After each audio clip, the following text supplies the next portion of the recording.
Bonjour à toutes et à tous, bienvenue sur le vlog Melbo Site Web.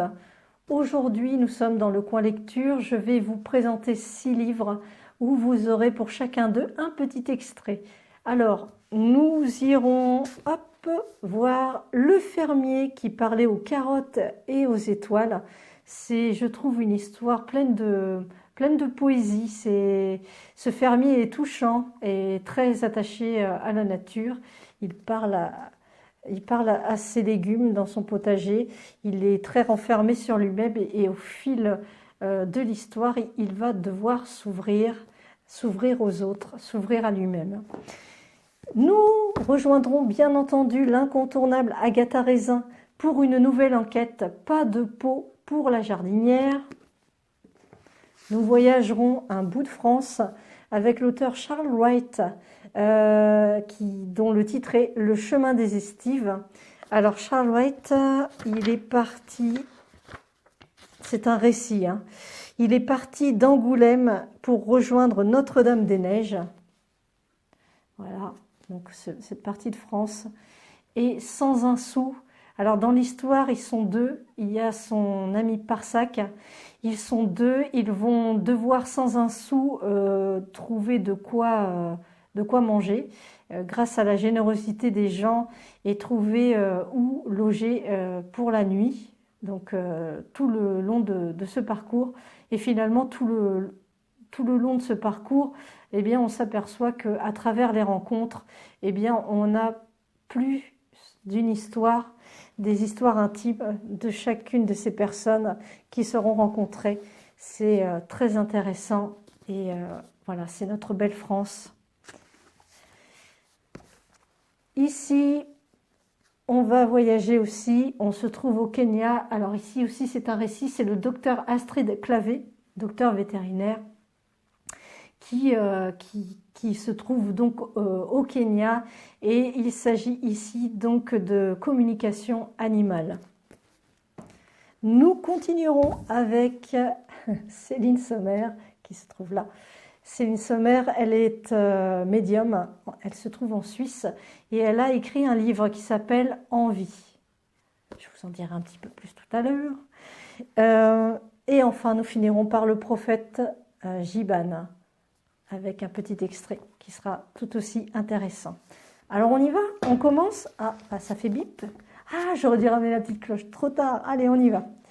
Le fermier qui parlait aux carottes et aux étoiles. On se dit quand on voit ce titre, mais alors de quoi il retourne? Alors je vais vous lire la 4e de couverture et puis un petit extrait. Le fermier qui parlait aux carottes et aux étoiles. La ferme auberge des Walsh est une institution dans la vallée de Munster. Ici, les touristes affluent pour goûter la cuisine de Robert, un fermier solitaire qui préfère la compagnie des légumes à celle des hommes. Râleur et introverti, Robert reste une énigme. Comment un homme aussi bourru peut-il créer des mets doux et délicats? Et ses secrets sont bien gardés, à moins qu'une rencontre ne le pousse à inviter le monde réel dans son univers fantasque et merveilleux. Alsacienne, Julia Matera est passionnée d'écriture et de transmission. Alors, on va chercher le petit extrait.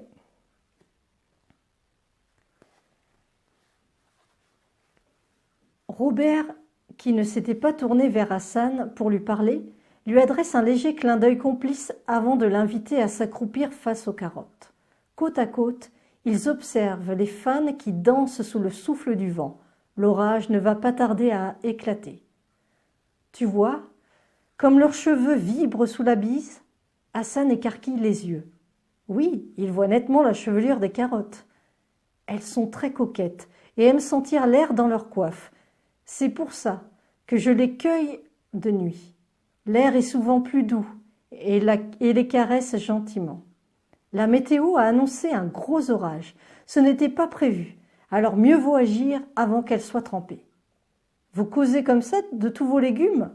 Je parle à tous mes légumes, rectifie Robert. Tu m'as demandé de te révéler mon secret, il se trouve là. Les habitants de mon potager sont aussi sensibles que toi et moi. Même plus.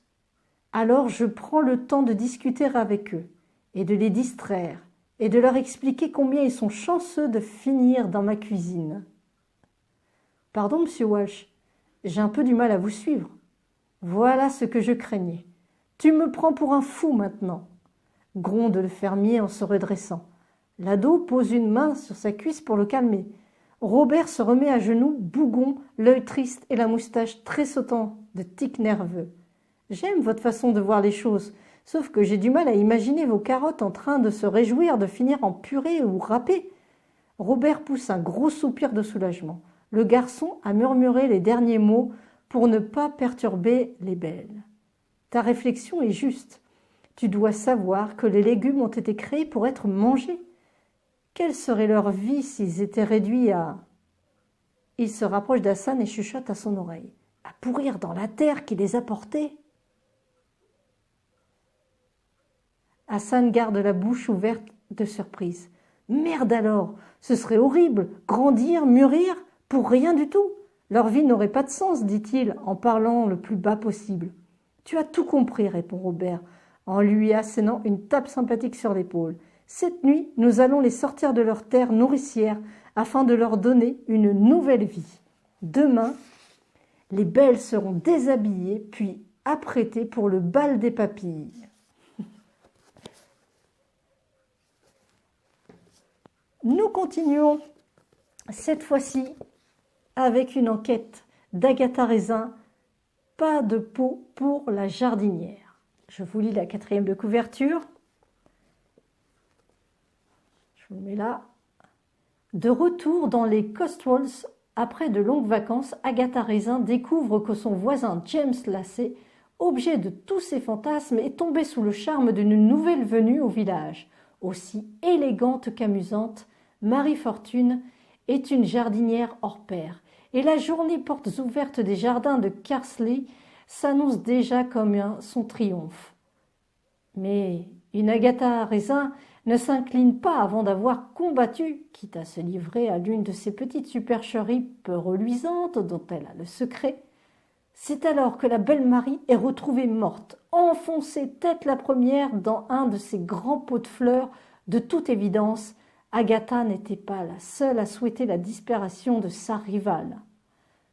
Agatha Raisin, c'est une Miss Marple d'aujourd'hui, une quinca qui n'a pas froid aux yeux, fume comme un pompier, boit sec, sans scrupules, pugnace, à la fois exaspérante et attendrissante. Elle vous fera mourir de rire. Si vous aimez la futée Miss Marple, vous ne résisterez pas à Agatha Raisin. Cette série est une gourmandise, version féminin. Alors, un petit extrait.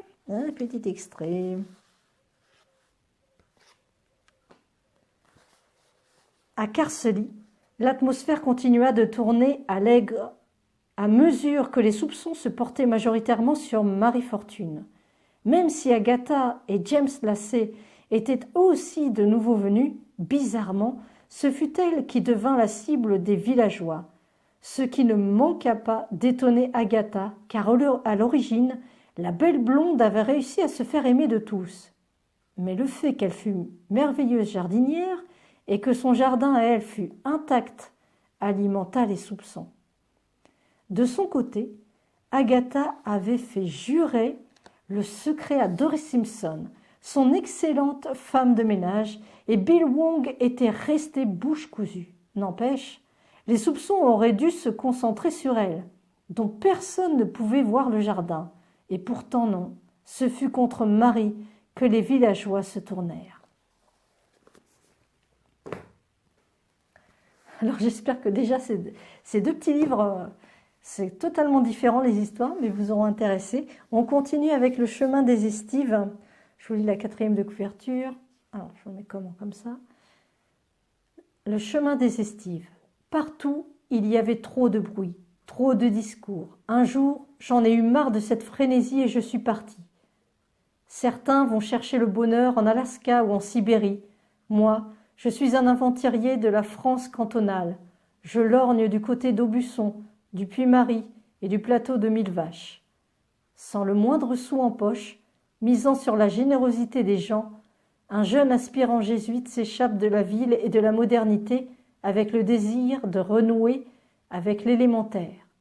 Il s'offre une virée buissonnière à travers les déserts du Massif central. Une petite promenade de 700 km à pied, le chemin des Estives. Récit de ce voyage est une ode à la désertion, à la liberté, à l'aventure spirituelle.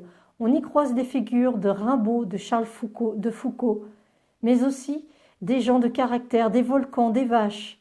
Au fil des pages, une certitude se dessine. Le bonheur est à portée de main. Il suffit de faire confiance et d'ouvrir les yeux. Écrivain et journaliste, Charles Wright vit entre l'Ardèche et Paris. Il a écrit une biographie de Casanova qui a reçu le prix Guizot de l'Académie française. 5 jours sur des sentiers déserts m'avaient fait oublier combien les bruits mécaniques et artificiels de la civilisation urbaine sont une déchirure dans le silence, combien ils blessent l'oreille, agacent, irritent, indisposent. Dans un grand livre sur le silence, le philosophe Joseph Rassam a écrit que le bruit est toujours l'expression d'un désaccord, d'une discordance, d'un raté. Comment lui donner tort? Parsac et moi sommes en état de sidération. À travers la circulation, nous nous frayons un chemin jusqu'à la boulangerie industrielle de la zone commerciale où la vendeuse refuse, sans un regard, de nous donner du pain, nous laissant tout penauds dans la longue file des clients qui nous fusillent du regard. Rarement je me suis senti si rabaissé, si honteux, si rejeté. Nous acceptons le bonheur comme un don de Dieu et le malheur. Pourquoi ne l'accepterions-nous pas aussi? Ose dire Job dans son livre. Je suis bien loin d'être parvenu à ce stade d'acceptation, d'indifférence. À Fétia, une banlieue de Limoges, nous ne sommes pas attendus, c'est le moins qu'on puisse dire. Les rares fois où nous parvenons à franchir la douane des sonnettes et les portails sécurisés, on nous rit au nez. Les villes sont peu favorables à la mendicité. Dans une gigantesque maison bourgeoise vide comme la cellule d'un moine zen, une dame a même l'audace de nous lancer « Ma maison est pleine » avant de claquer ses volets. Après une rude journée de marche, cet enchaînement de déconvenues affecte le moral. Nous errons à travers cette périphérie triste comme des âmes en peine. Nous faisons peu à peu à l'idée de dormir dehors, sous un arrêt de bus et sans grande chose à nous mettre sous la dent. Au détour d'une rue, dans le jardin de la maison neuve d'un quartier pavillonnaire, une jeune femme en maillot de bain bronze sur une serviette. En désespoir de cause, nous saisissons notre chance. L'adolescente est disposée à recueillir notre détresse, mais s'en remet à l'avis de sa mère. Marquant une longue hésitation, en nous détaillant de la tête aux pieds, cette dernière finit par capituler. « Je vous fais confiance, hein ?»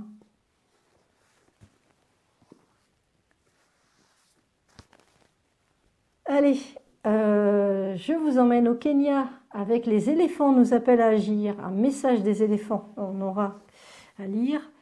Je vous lis néanmoins la 4e de couverture. Très belles images. Astrid Clavé partage avec nous les échanges et les messages qu'elle a reçus des animaux sauvages pour l'humanité, principalement des éléphants, mais aussi d'autres animaux sauvages tels que les hyènes, girafes, rhinocéros ou lions. Cette communication subtile avec le vivant est à la portée de tous. L'auteur nous aide à retrouver cette faculté grâce à une méthode simple et accessible pour entrer en communication avec la nature, les animaux et le monde sauvage. Dans ce livre, elle raconte sa rencontre avec Pimbi, un petit daman des arbres recueilli à la naissance qui a partagé sa vie durant 3 ans et qui l'a transformée, la guidant sur un chemin spirituel qu'elle n'aurait jamais envisagé d'emprunter. Via la communication animale, un rapport extrêmement émotionnel et intense s'est tissé entre eux, qui l'a menée sur un chemin de développement personnel et spirituel. Elle a par la suite développé un lien très particulier avec les éléphants d'Afrique. Son récit inspirera toutes les personnes qui aiment les animaux, les respectent et les considèrent comme des êtres sensibles et conscients qui nous aident à nous reconnecter à notre essence profonde et à comprendre que nous sommes tous liés et interconnectés au sein de la toile de vie. Astrid Clavé, vétérinaire et biologiste de formation, devenue communicatrice animalière, s'est installée dans la vallée de Subukia, au Kenya, depuis 2008. Elle y dirige Muringa Farm, domaine tourné vers le tourisme responsable et l'éco-volontariat, qui propose de nombreuses activités. Observation des singes et des oiseaux, soins aux animaux de la ferme, étude des plantes médicinales, introduction à la zoanthropologie équine, aide aux enfants défavorisés, visites culturelles, sensibilisation à la protection de l'environnement, ateliers de communication animale, de développement personnel, de bien-être, de détente et détente, safari photo. Alors pour l'extrait, je vais ça va être un message des éléphants. Voilà. Message des éléphants, d'Olpegeta et des animaux qui les côtoient. Dans cette réserve privée d'environ 40 000 hectares, de très nombreuses espèces animales se côtoient. La présence de nombreux rhinocéros et éléphants attire malheureusement les braconniers, et ce, en dépit de tous les moyens déployés pour leur protection. Gardes, drones, chiens, véhicules de surveillance, etc. Les messages recueillis sont quelquefois alarmistes et désabusés, quelquefois plus optimistes et tournés vers l'action. Dans tous les cas, ils visent à nous secouer et à nous faire prendre conscience de la situation. Message des éléphants. Alors, avant de vous lire le message d'un des éléphants, voilà, je vous montre. C'est bien parce que ce livre, il est composé donc d'écriture, mais aussi de photos, d'images, voilà, de photographies que l'auteur a prises.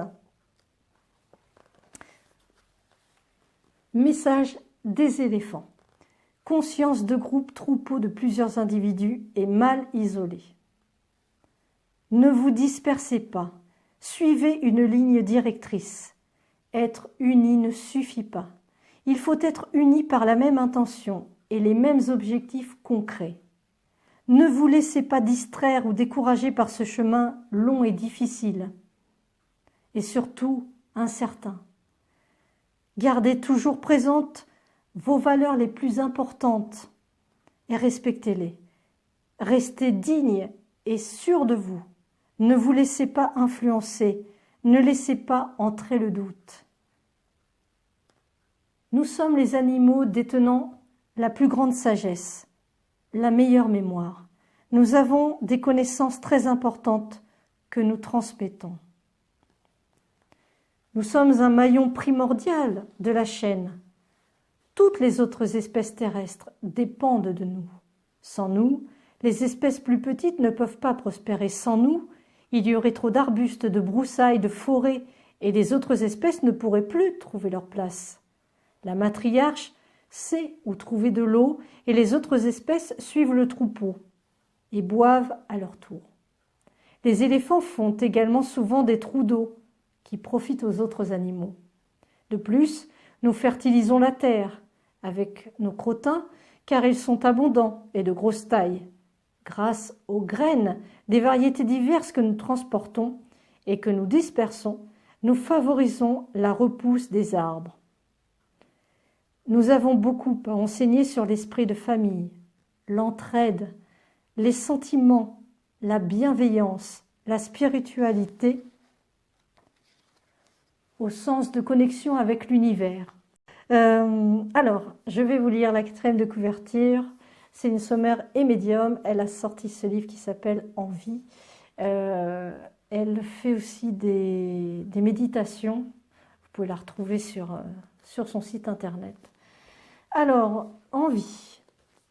Que vous ayez envie d'utiliser vos compétences médiumniques ou simplement de vivre agréablement, les savoir-être qui le permettent sont identiques. Dans ce livre, je partage avec vous plus de 20 ans de médiumnité qui m'ont fait développer des approches simples et à la portée de tous. Elles m'ont permis de mettre en place une structure dans laquelle ma médiumnité s'est installée. En même temps, j'ai pris ma place ici sur Terre avec amour. C'est de là que l'envie est née. puisque tout le monde a une âme. Le monde spirituel est à la portée de tous. Pour que cela puisse se faire sans heurts, une structure et une discipline sont indispensables. Au cours de ces chapitres, je parle d'expériences vécues afin d'étayer l'utilité de certaines actions et d'annuler quelques fausses croyances et peurs inutiles. Mon souhait est de vous permettre de vous enrichir tout en restant qui vous aimez être. Je vous invite dans mes points de vue, non dans une vérité absolue. Vous l'aurez compris, pour moi, tout se trouve déjà à l'intérieur de nous. Il suffit parfois d'un autre regard qui suscite un déclic et finalement une envie. Bienvenue. Céline Sommer, voilà, c'est bon. Céline Sommer s'est trouvée au cœur du documentaire Médium d'un monde à l'autre. Pour la première fois, une médium acceptait d'être défiée face à des scientifiques, des sceptiques et des inconnus. Elle y parlait avec spontanéité de ce que beaucoup appellent des phénomènes étranges, qui font pourtant partie de son quotidien. Ce film, accompagné d'un livre, avait touché en 10 semaines plus de 12 000 spectateurs. Céline Sommer pratique la médiumnité et la guérison dans son atelier à Martigny, en Suisse. Elle donne des stages et des conférences en France, en Suisse, en Belgique. Dans cet ouvrage, elle raconte son parcours, ses expériences et ses apprentissages avec le monde spirituel. Elle souhaite en faire bénéficier le plus grand nombre. Alors le film dont elle parle, c'est donc Médium d'un monde à l'autre. Il est précisé que c'est un film de Denise Gillian, produit par PCT Cinéma et Télévision. Allez, un petit extrait. Alors, j'ai été touchée par... donc ça s'appelle l'âme de la maman. Voilà, par cette histoire dans cette maison. J'aime beaucoup les maisons avec leurs histoires. Alors, l'âme de la maman. J'ai été appelée pour visiter la maison d'une maman décédée une année plus tôt et lui demander si elle en acceptait la mise en vente. Ces lieux n'étaient plus habités, mais la famille les avait extrêmement bien entretenus. Elle y faisait le ménage, enlevait la poussière, cirait les parquets et soignait les extérieurs que la maman affectionnait particulièrement. La personne qui m'avait demandé ce travail, une de ses filles, n'avait pas pu venir avec moi. Elle m'avait donné les clés avec cette consigne. « Tu me ramènes les clés à la fin. » Dès que je suis entrée, je suis allée de surprise en surprise. Sur la table de la cuisine, il y avait même un billet de commission. Tout était resté intact, respectueux, comme si la maman venait de quitter les lieux. Je trouvais ces petites marques d'attention assez incroyables. En faisant le tour de la maison, j'ai ressenti une douce énergie. Je me suis connectée avec cette dame qui aimait ses proches, qui était des plus chaleureuses. Elle était vive et haute en couleur. Elle était contente de ce qu'avait été son existence. Au moment où j'ai souhaité partir, j'ai essayé de mettre la clé dans la serrure. Elle m'est tombée des mains. Je l'ai ramassée. Elle m'est retombée des mains. J'ai rouspété en mon fort intérieur. Qu'est-ce qui se passe? La dame me retenait. Venez, je vais vous raconter. Du sous-sol au sous-toit, elle m'a montré le moindre coin et recoin. Elle m'expliquait ce qu'elle y avait fait avec ses enfants, son mari. J'enregistrais ce qu'elle m'indiquait, puis j'ai réalisé un CD que j'ai donné par la suite à sa fille. Soudainement, une musique s'est mise à résonner fortement dans cette belle maison, au salon. J'ai d'abord repéré un haut-parleur, puis je me suis approchée d'une armoire où il y avait un lecteur CD sur Play. La dame voulait partager avec moi une de ses chansons préférées.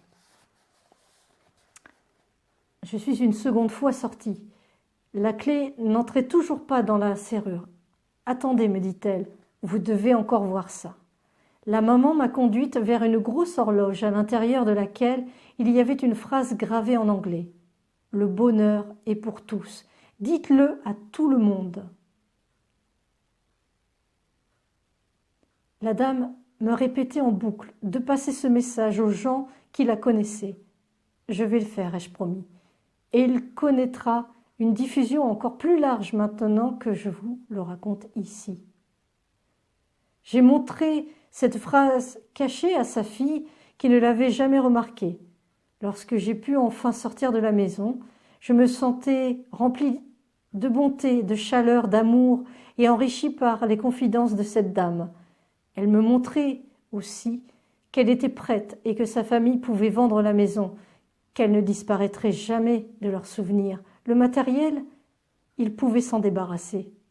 Dans ma voiture, en roulant vers Martigny, au moment où j'ai levé la tête sur la montagne, j'ai vu une cascade d'eau sur laquelle la lumière dessinait un cœur. Je l'ai prise en photo. Très souvent, les âmes décédées disent à propos de leurs biens en consultation « Ce matériel a fait ma vie. S'il te fait plaisir et que c'est léger pour toi, garde-le. S'il te complique la vie et la rend lourde, vends-le ou donne-le. » Et enfin, nous allons finir ce vlog par le prophète Gibran. Je vous lis la 4e de couverture. Il en fait une de ses têtes.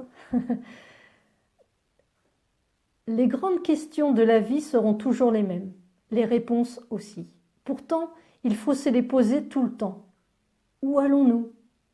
Comment être? Que souhaiter et comment l'avoir? Tout se conjugue entre être et avoir. C'est notre langue, c'est notre rythme, c'est nous. C'est le moment plus que jamais de se poser les bonnes questions, alors que notre monde change et se cherche. Soyons présents, soyons là pour lui, pour nous, c'est le nôtre et celui de nos enfants. Omaïma Arnouk El Ayoubi, en quittant son village natal, situé à quelques dizaines de kilomètres de celui qui a vu naître Gibran, emporta dans ses bagages ses souvenirs de famille et très peu d'objets. Parmi ces objets précieux, un livre de Gibran ne le quittera plus. Cette fille de notable et d'intellectuel se reconnaît dans la pensée transcendante de Gibran, auquel elle voue une grande ferveur.